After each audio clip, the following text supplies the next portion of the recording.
MPJ news కి స్వాగతం. వార్తలు చదువుతున్నది మీ శ్రావణి. ప్రకాష్ నగర్ సెక్టార్ ఆధ్వర్యంలో తల్లిపాల వారోత్సవాల ర్యాలీ. నరసరావుపేట పట్టణంలో ప్రకాష్ నగర్ సెక్టార్ అంగనవాడీ కార్యకర్తలచే తల్లిపాల మహోత్సవం శుక్రవారం ఉదయం సెక్టార్ సూపర్వైజర్ జోజమ్మ ఆధ్వర్యంలో నిర్వహించారు.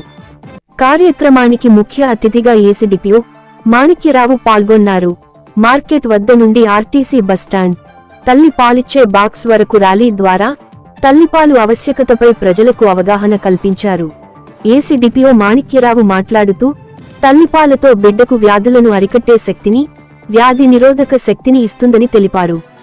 6 నెలలు నీరు, తేనె ద్రవ పదార్థాలు పెట్టకుండా కేవలం తల్లిపాలు మాత్రమే పట్టించినట్లయితే బిడ్డ యొక్క జీర్ణ వ్యవస్థ సక్రమంగా పనిచేస్తుందని, తల్లిపాలు అమృతంలో సమానమని తల్లిపాల బాక్స్ వద్ద తల్లులకు అవగాహన కల్పించారు. అనంతరం sector supervisor Jojamma, Barampeta sector supervisor Gousyam మాట్లాడుతూ తల్లిపాలు బిడ్డకు వరమని, తల్లి బిడ్డల మధ్య ప్రేమ, అనురాగం తల్లిపాలు వలన అభివృద్ధి చెందుతుందని అన్నారు. బస్టాండ్ ఆవరణలో తల్లిపాలు ఇచ్చే బాక్స్ గది ఆవశ్యకత గురించి వివరించారు. తల్లిపాలు వారోత్సవాలు ఆగస్టు 1వ తారీఖు నుండి 7వ తారీఖు వరకు తల్లిపాల వారోత్సవాలు నిర్వహిస్తామని తెలిపారు. ఈ కార్యక్రమంలో RTC DM, ASC, anganwadi workers తదితరులు పాల్గొన్నారు.